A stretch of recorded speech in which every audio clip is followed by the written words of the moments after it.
문을 잠그고 불을 끄는 그 순간 마음 한켠이 찜찜합니다. 내 돈 정말 안전한가? 장롱 깊숙이 비닐봉지 2겹으로 싸둔 현금, 지문 인식이 잘 안 되는 오래된 금고 혹은 아무도 모르는 벽장 틈. 우리 세대가 평생 몸에 밴 습관은 눈에 보이면 안심이었죠. 그런데 제가 창구에서 20년 동안 본 결론은 정반대였습니다. 눈에 보이는 돈일수록 먼저 사라집니다. 습기처럼, 곰팡이처럼, 그리고 기억에서조차 조용히 사라집니다. 병원비가 급히 필요해 돈을 꺼내는 순간 푸른 곰팡이가 눌어붙어 지폐가 찢어지고 금고가 열리지 않아 당신 돈이 아닌 시간이 되어버립니다. 더 무서운 건 이런 장면이 예외가 아니라는 겁니다. 어제도 오늘도 어딘가의 집에서 같은 일이 일어납니다. 이야기를 한 장면에서 시작해볼까요? 비오는 수요일 아침 76세 조순자 어르신이 두 손으로 비닐봉지를 쥐어짜며 제 앞에 앉으셨습니다. 아가, 여기에 내 노후가 다 있어. 봉지를 풀자마자 퀴퀴한 냄새가 먼저 올라왔고 지폐는 서로 달라붙어 글자가 사라진 곳도 있었습니다. 은행 규정상 일부는 교환이 가능했지만 2천만 원 가까이가 종이가 되어버렸습니다. 어르신은 고개를 떨구며 중얼거렸죠. 내가 눈으로 보려고 숨겼는데 내가 망쳤네. 그날 저는 현금이 보이면 안전하다는 믿음이 얼마나 잔인하게 되돌아오는지 다시 배웠습니다. 왜 이런 일이 반복될까요? 첫째, 현금은 살아있는 물건처럼 환경에 영향을 받습니다. 온도와 습도, 곰팡이, 심지어 해충까지. 집안 화재 누수 곰팡이는 통장 잔고를 줄이지 않지만 현금은 순식간에 가치를 잃게 만듭니다.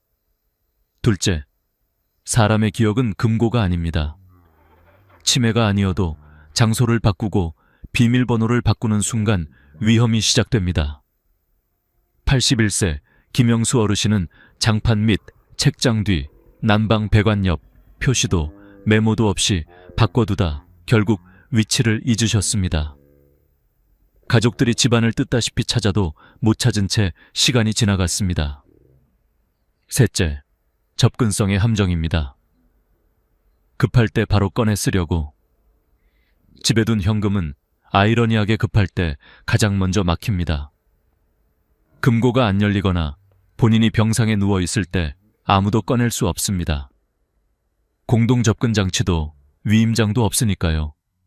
여기서 흔히 듣는 반문. 그러면 은행이 최고로 안전하죠? 절반만 맞습니다. 은행 자체는 안전하지만 어떻게 맡기느냐가 안전과 위험을 가릅니다. 모든 돈을 한 통장, 한 만기에 묶으면 급한 순간 당신의 돈이 당신 편이 되어주지 않습니다. 제가 집 현금과 한 통장 몰아넣기를 같은 위험선상에 놓는 이유가 바로 이것입니다. 목적과 만기, 접근 권한이 설계되지 않은 돈은 장소를 불문하고 위험합니다. 장롱인지 금고인지 창고인지가 아니라 설계가 본질입니다. 그렇다면 첫 단추는 무엇일까요? 보여서 안심하는 대신 분리해서 안심하는 쪽으로 두뇌를 바꾸는 겁니다. 저는 어르신들께 늘 이렇게 말씀드립니다. 돈은 성격별로 방을 나눠주세요. 방 하나는 바로 꺼내 쓰는 방, 방 둘은 예상 못한 병원비를 위한 방, 방 셋은 절대 건드리지 않을 노후의 방. 그리고 각 방의 열쇠를 혼자만 쥐지 마세요. 가족 한 명과 최소한의 공동 열쇠를 만드세요. 당신이 아프거나 손이 떨리는 날, 문을 열 사람이 있어야 하니까요. 구체적으로는 이렇게 시작합니다. 첫째, 생활비 3년 6개월분은 입출금 자유계좌에 둡니다. 이자가 아깝다는 생각이 들겠지만 이 계좌의 역할은 이자가 아니라 기동성입니다. 병원 접수대 앞에서, 약국 카운터에서, 갑작스러운 수도, 배관 수리비 앞에서 이 계좌가 당신을 지켜줍니다. 둘째, 비상의료비는 자유적금이나 당위 예적금으로 운용합니다. 해지 시 손실이 크지 않고 수시로 보충할 수 있어야 합니다. 진료 한 번, 시술 한 번에 몇백만 원이 오갈 수 있는 나이. 이 방이 생명줄이 됩니다. 셋째, 장기자금은 예금자 보호가 되는 정기예금으로 은행을 나누어 분산합니다. 한 곳이 편하다는 습관을 나눠야 안전하다는 전략으로 바꾸면 상상도 못한 충격, 분쟁, 동결, 사고에서도 버틸 힘이 생깁니다. 집 현금은 딱 얼마까지 괜찮나요? 라는 질문을 자주 받습니다. 제 대답은 늘 같습니다. 용원이 가장 안전합니다. 그래도 최소한의 현금이 필요하다면 한 달 생활비에 현대 20% 수준을 투명 지퍼백에 넣고 습기제, 실리카겔을 함께 넣어 서랍 맨 앞줄에 보관하세요. 숨기지 마세요. 숨기는 순간 당신도 있습니다. 숨김의 기술이 아니라 접근의 기술이 필요합니다. 그리고 금고를 쓴다면 꼭 이 두 가지를 지키세요. 1. 비밀번호 플러스 열쇠 혹은 비밀번호 플러스 지문, 즉 이중 개방. 2. 비상시 가족이 열 수 있도록 비밀번호를 봉인한 봉투를 만들어 자녀에게 보관 사실만 알리기. 번호는 모른다. 하지만 어디 있는지는 안다가 핵심입니다. 여기서 하나 더. 보이스피싱이 집 현금을 안전하게 보이게 만드는 착시를 유발합니다. 요즘 전화 사기가 무서우니 차라리 집에 둔다는 논리죠. 그러나 전화 사기보다 더 흔한 건 분실과 망각입니다. 무엇보다 전화를 끊으면 사기는 끝나지만 집 현금은 끊을 수 없습니다. 계속해서 습기, 화재, 망각, 접근 불능의 위험을 받습니다. 사기를 피하는 방법은 현금 보관이 아니라 절대 전화로 금융 요구에 응하지 않기.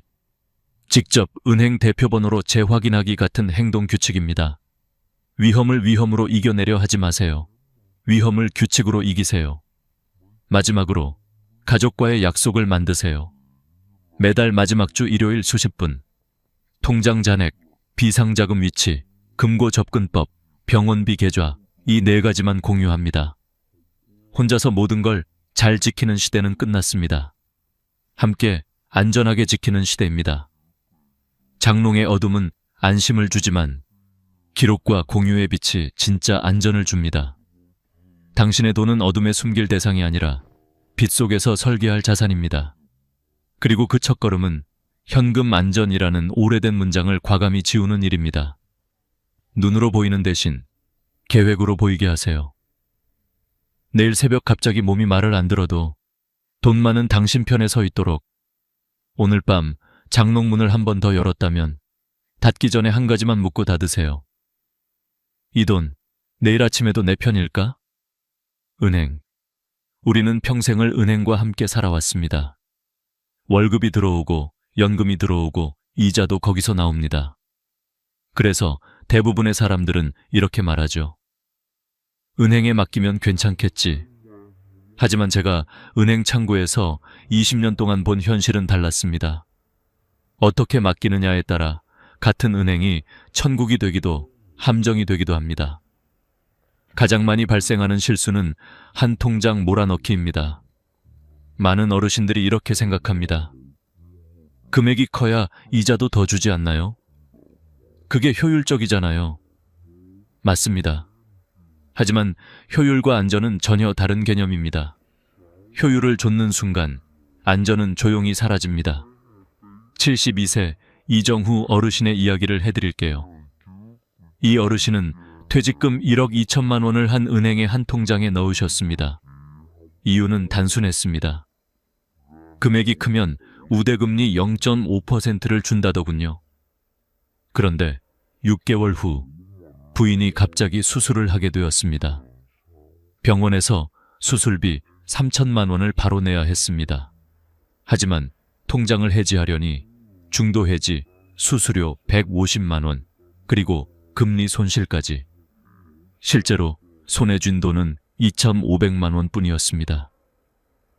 그 순간 어르신이 제게 하신 말씀이 아직도 생생합니다. 내 돈인데 왜 내 마음대로 못 써요? 이건 아주 흔한 착각입니다. 은행에 맡긴 돈은 내 소유지만 내 즉시 통제는 아닙니다. 돈을 맡긴 순간 규정과 조건이 먼저 작동합니다. 금리라는 달콤한 말 뒤에는 기간이라는 족쇄가 있습니다. 또 다른 사례가 있습니다. 69세 최순희 어르신은 손자 대학 등록금 때문에 곤란을 겪으셨습니다. 8천만 원을 3년 만기 정기예금에 넣어두셨는데 1년 만에 급히 꺼내려 하자 이자 70% 감액. 결국 200만 원 가까운 손실을 보셨습니다. 이자는 높았지만 유연성은 없었습니다. 저는 그때 깨달았습니다. 어르신들께 필요한 건 이자율이 아니라 이용률이라는 사실을요. 통계를 보면 65세 이상 어르신의 연간 평균 의료비는 320만 원입니다. 그중 예상치 못한 응급 상황이 40%를 차지합니다. 예고 없이 찾아오는 병원비 앞에서 높은 금리는 아무 의미가 없습니다. 돈이 묶여 있으면 목숨도 함께 묶일 수 있습니다. 그래서 저는 이렇게 조언드립니다. 돈에도 숨 쉴 구멍을 주세요. 자산을 3칸으로 나누세요. 첫째, 생활비용 계좌. 언제든 꺼낼 수 있는 입출금 통장입니다.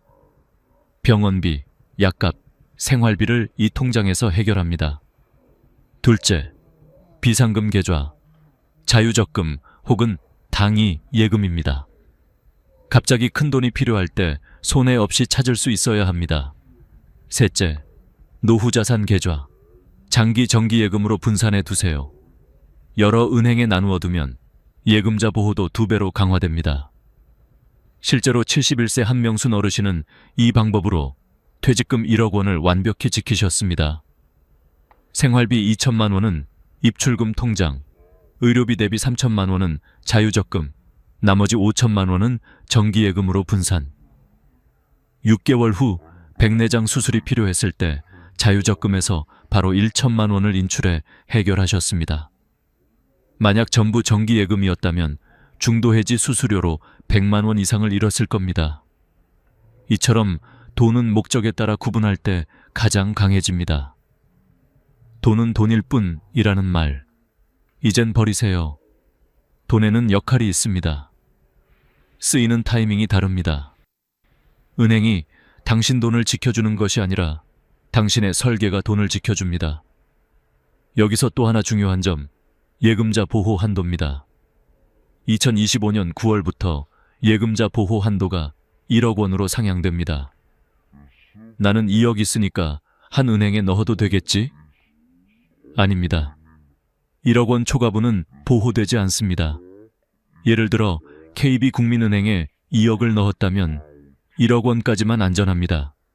나머지 1억은 위험에 노출됩니다. 가장 현명한 방법은 은행을 나누는 것입니다. KB국민은행 1억, 신한은행 1억, 우리은행 5천만 원. 이렇게 분산하면 2억 5천만 원 전액이 보호됩니다. 실제로 68세 이정수 어르신은 이 방법으로 퇴직금 2억 5천만 원을 완벽히 지키셨습니다. 한 은행이 문제가 생기더라도 나머지 돈은 그대로 살아있습니다. 이자율이 0.1% 낮더라도 정신적 이자는 훨씬 높습니다. 마음의 평안, 긴급시의 유연성, 가족의 안심. 이건 어떤 금리로도 살 수 없는 가치입니다. 그리고 꼭 기억하세요. 은행의 특판 상품은 급한 마음을 노립니다. 오늘까지만 가능해요. 내일부터 금리 떨어집니다. 이 말이 나오면 일단 손을 멈추세요. 진짜 좋은 상품은 언제나 생각할 시간을 줍니다. 제가 가장 존경했던 고객 한 분은 늘 이렇게 말씀하셨습니다. 나는 돈을 맡기기 전날 돈에게 물어본다. 내일 나를 원하느냐 하고. 그분은 평생 단 한 번도 사기를 당하지 않았습니다. 이제 당신의 차례입니다. 내 돈이 나를 도울 준비가 되어 있는지 오늘 밤 잠들기 전에 꼭 물어보세요. 이 돈, 나를 위한 돈인가? 아니면 은행을 위한 돈인가? 이 한마디 질문이 당신의 노후를 지킬 가장 강력한 보안장치가 될 겁니다. 그 사람은 나를 믿었는데 나는 그걸 막지 못했다. 지금도 제 머릿속에 남아있는 말입니다. 창구 안쪽에서 오랫동안 고객을 응대하다 보면 돈의 흐름만큼이나 사람의 신뢰가 어떻게 깨지는지를 매일 목격하게 됩니다. 오늘 이야기의 주제는 바로 그것. 가까운 사람일수록 돈을 맡기면 안 된다, 입니다. 79세 박창수 어르신은 10년 넘게 알고 지낸 동네 지인을 믿으셨습니다. 병원도 함께 다니고 장도 같이 봐주는 사이였죠. 어느 날 그 지인이 말했습니다. 형님, 응급 상황 생기면 제가 도와드릴게요. 통장 복사본이라도 맡겨주세요. 그 말을 믿은 어르신은 통장 사본과 인감증명서를 건넸습니다. 반년 뒤 통장에서 4천만 원이 사라지고 모르는 대출 2천만 원이 생겼습니다. 그 지인은 연락이 끊겼고 어르신은 깊은 상처만 남았습니다. 그 사람 나를 도와준다고 했어요. 근데 내 돈이 사라졌어요. 그 목소리는 여전히 제 귓가에 남아 있습니다. 이런 사례는 절대 예외가 아닙니다. 74세 윤순자 어르신은 이웃의 권유로 좋은 조건이라며 투자에 참여했다가 5천만 원의 빚을 떠안았습니다. 77세 김정순 어르신은 오랫동안 다니던 미용실 사장의 말만 믿고 3천만 원을 빌려줬다가 돌려받지 못했습니다. 이 세 사람 모두의 공통점은 단 하나. 가까워서 믿었다는 것입니다. 실제 금융감독원 통계에 따르면 시니어 대상 지인 사기는 매년 15% 이상 증가, 평균 피해액은 2,500만 원을 넘습니다. 대부분 도와드릴게요. 같이 하면 유리해요. 라는 따뜻한 말에서 시작됩니다. 하지만 따뜻한 말에는 종종 차가운 결과가 숨어 있습니다. 여기서 꼭 기억해야 할 한 가지. 도와주는 사람과 책임질 수 있는 사람은 전혀 다르다. 당신의 돈을 도와줄 수 있는 사람은 많지만 책임질 수 있는 사람은 거의 없습니다. 저는 늘 고객에게 이렇게 조언드립니다. 서류는 정이 아니라 법입니다. 통장, 인감, 신분증, 등기 서류. 이건 마음이 아니라 규정이 움직입니다. 따라서 그 어떤 상황에서도 타인에게 맡기면 안 됩니다. 심지어 자녀나 형제라도 마찬가지입니다. 위임이 필요한 경우에는 반드시 공식 위임장을 작성하고 은행에 확인 도장을 받아두세요. 이 부분에서 잊지 말아야 할 또 하나의 진실이 있습니다. 사기는 늘 관계를 통해 들어온다. 전화 사기, 문자 사기보다 더 치명적인 것은 신뢰 사기입니다.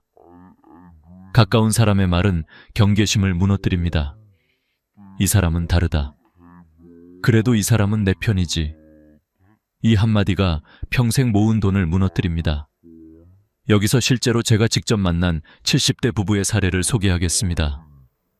이병철, 윤영자 부부는 30년 넘게 한 아파트에 살던 이웃에게 같이 투자하면 수익률이 8% 나온다.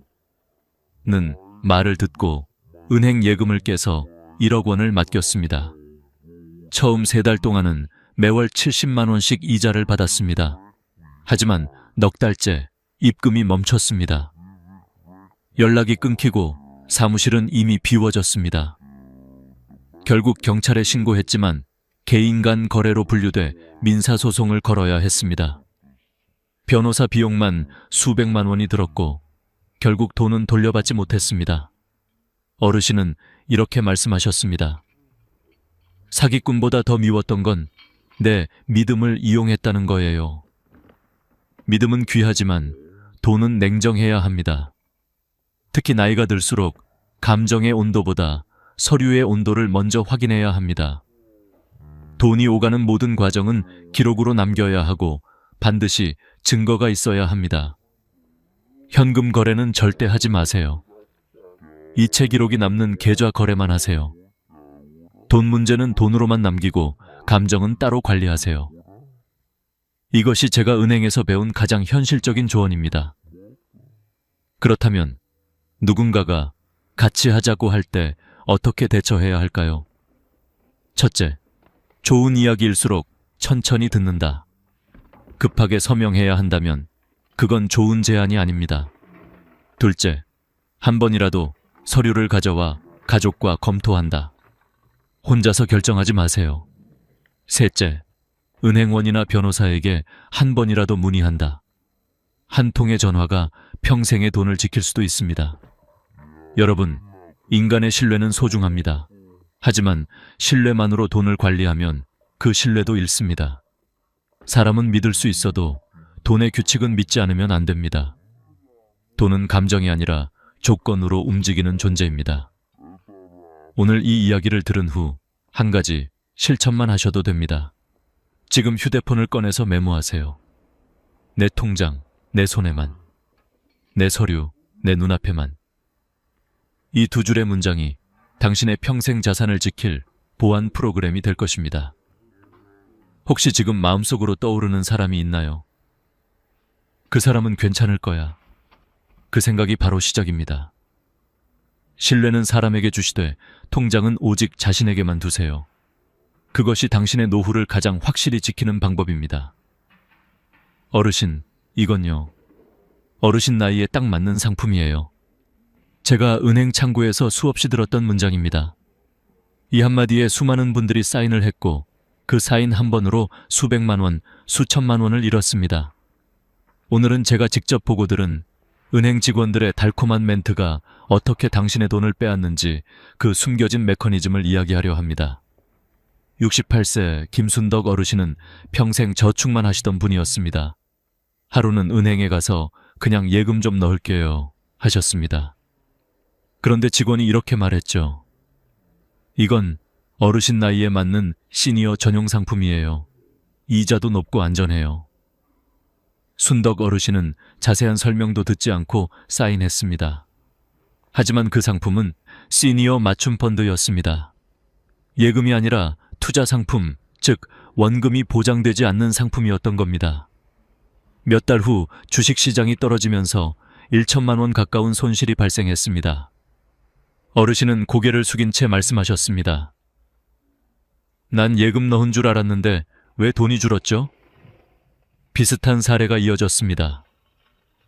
70세 이명희 어르신은 시니어 우대 상품이라는 말에 혹해 가입했지만 그건 변의 견금보험이었습니다.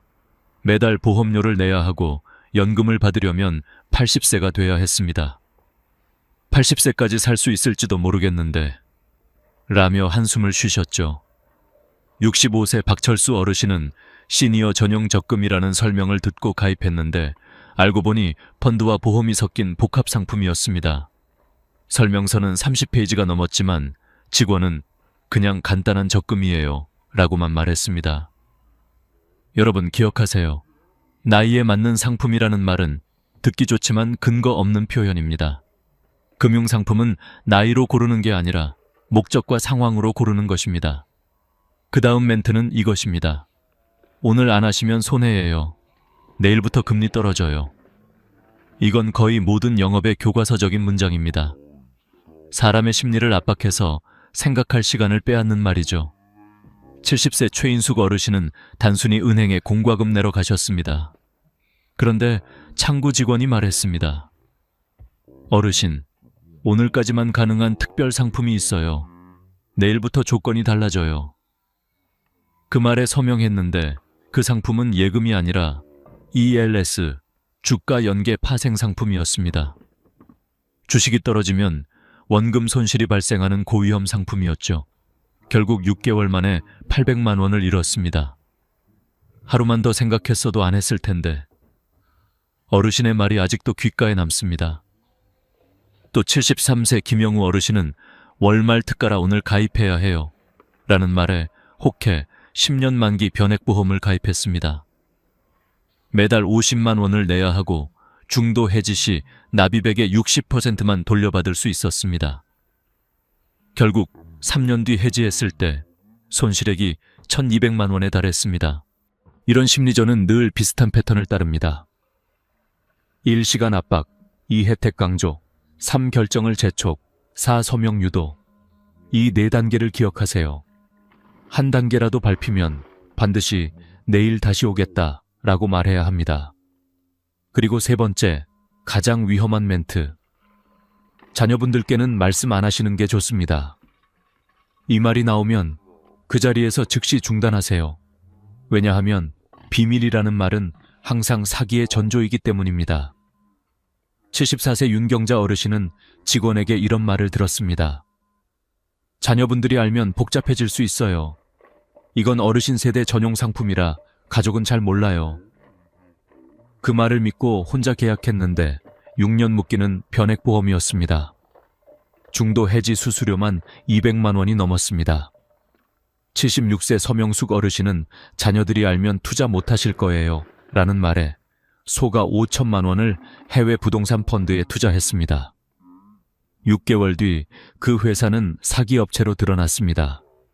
자녀들이 엄마, 왜 우리한테 물어보지 않으셨어요? 라고 물었을 때 어르신은 눈을 감고 말했습니다.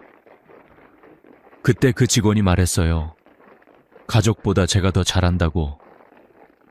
금융감독원 조사에 따르면 시니어 금융사기의 80% 이상은 가족에게 비밀로 하자는 말에서 시작됩니다. 따라서 이 말이 들리는 순간 그것이 바로 위험 신호입니다. 이제 정리해 보겠습니다. 절대 믿으면 안 되는 3가지 멘트. 1. 어르신 나이에 딱 맞는 상품이에요. 2. 오늘 안 하시면 손해예요. 3. 자녀분들에게는 비밀로 하세요. 이 3문장은 단 3초 안에 당신의 평생 저축을 위험에 빠뜨릴 수 있습니다. 제가 한 가지 약속드릴게요. 다음에 은행에 가셨을 때 이 말들 중 하나라도 들으신다면 미소 지으며 이렇게 말씀하세요. 고맙습니다. 하지만 저는 오늘 계약 안 합니다. 그 한 문장이 당신의 통장을 그리고 당신의 인생을 지켜줄 겁니다. 그리고 혹시라도 이미 가입한 상품이 불안하시다면 국민연금공단 135번 또는 금융감독원 1332번으로 전화하세요. 이게 예금자 보호 대상인가요? 원금 손실 가능성이 있나요? 이 2가지 질문만으로도 인생의 방향이 바뀔 수 있습니다. 좋은 금융은 친절하게 설명합니다. 나쁜 금융은 서두르게 만듭니다. 오늘 밤 이 3문장을 마음에 새겨두세요. 내일 창구에 앉았을 때 그 말이 들린다면 당신은 이미 알고 있는 사람입니다. 이제는 절대 속지 않을 겁니다. 지금까지 현금을 집에 두는 위험, 은행의 함정, 그리고 신뢰를 악용한 사기까지 말씀드렸습니다. 이제부터는 당신의 돈을 지키는 법에 대해 이야기하려 합니다. 저 역시 오랜 세월 은행에서 일하며 깨달았습니다. 돈을 불리는 사람보다 지키는 사람이 진짜 현명한 사람이라는 것을요. 가장 첫 번째 원칙은 3분할 원칙입니다. 돈을 3갈래로 나누는 것이죠. 첫째, 생활비용 통장. 3개월에서 6개월치 생활비를 입출금 자유통장에 두세요. 병원비, 약값, 전기세, 카드값 등 언제든 꺼낼 수 있어야 합니다. 둘째, 비상금 통장.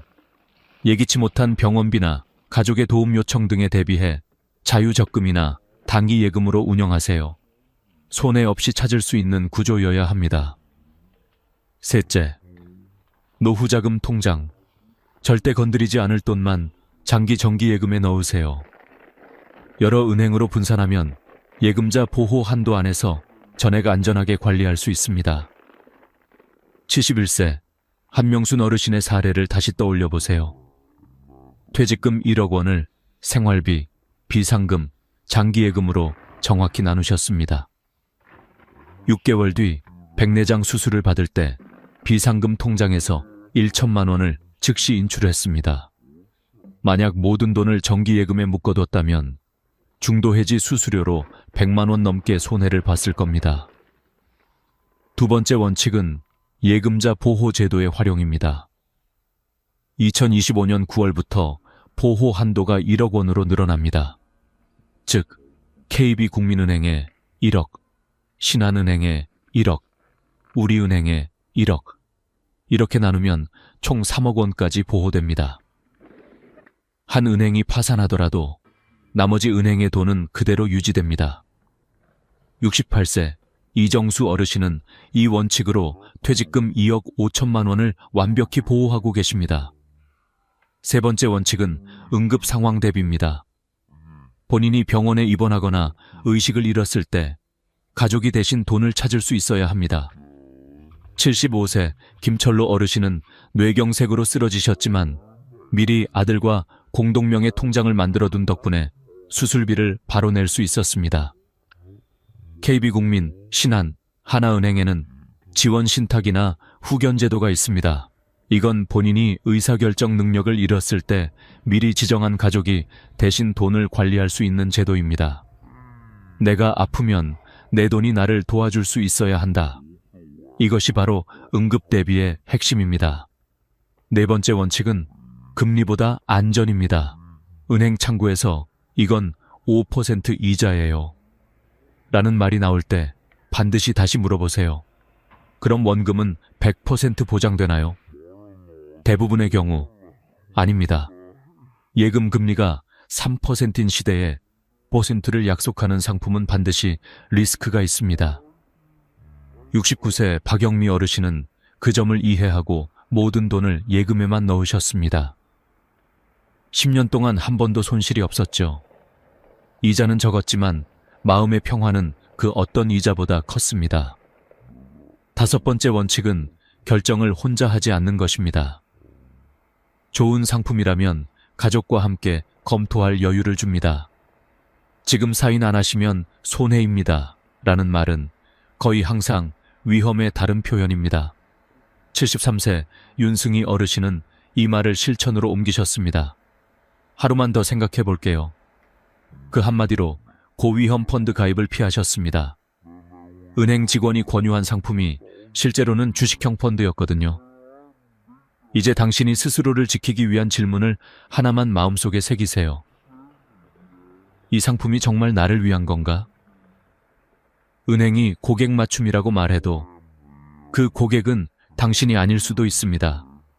그저 실적이 필요한 대상일 뿐이죠. 지금까지의 5가지 원칙을 간단히 요약해 보겠습니다. 1. 돈은 반드시 3분할, 생활비, 비상금, 노후자금. 2.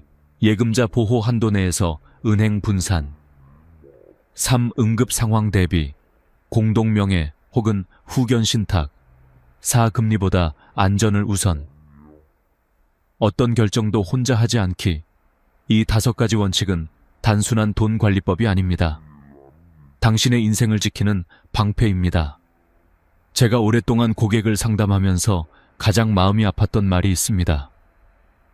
내가 이렇게 오래 일했는데 왜 마지막엔 돈 걱정으로 잠을 못 자는 걸까? 그분들의 공통점은 단 하나, 정보를 몰랐다는 것이었습니다. 몰라서 잃고 모르니까 속는 겁니다. 하지만 이제 당신은 알고 있습니다. 돈이 안전해지는 진짜 이유는 은행이 아니라 준비된 사람에게 있다는 걸요. 오늘이 바로 그 준비의 시작입니다. 지금 통장을 열고 이 돈이 내 인생에 어디에 속하는가? 그 질문 하나로 모든 것이 달라집니다.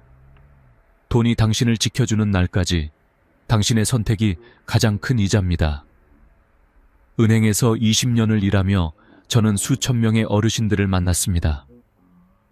그 중에는 평생 성실히 살아온 분들도, 은퇴 후에 처음 돈을 잃은 분들도, 가족 간의 오해로 상처받은 분들도 있었습니다. 그러나 놀랍게도 돈을 잃은 이유는 모두 달랐지만 후회하는 말은 한결같았습니다. 그땐 괜찮을 줄 알았어요. 한 번만 더 확인했으면 좋았을 걸. 오늘 이 마지막 부분에서는 당신의 평생 자산을 지켜내는 마지막 점검표와 행동 계획을 이야기하겠습니다. 먼저 보이스피싱과 계좌 동결입니다. 75세 박정수 어르신은 예금자 보호를 위해 5개 은행에 분산 예치했습니다.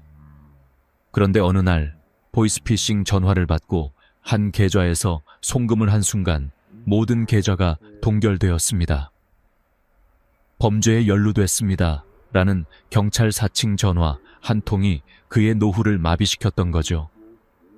그 후 피해 구제 절차에 10주가 걸렸고 그동안 한 푼도 인출할 수 없었습니다.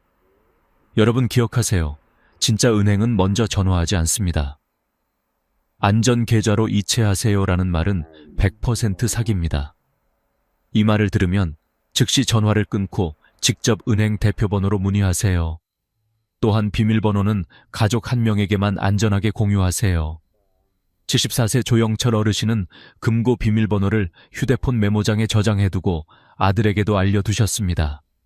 그래서 응급 상황에서도 가족이 바로 자금을 사용할 수 있었습니다. 다음은 의료비 대비입니다.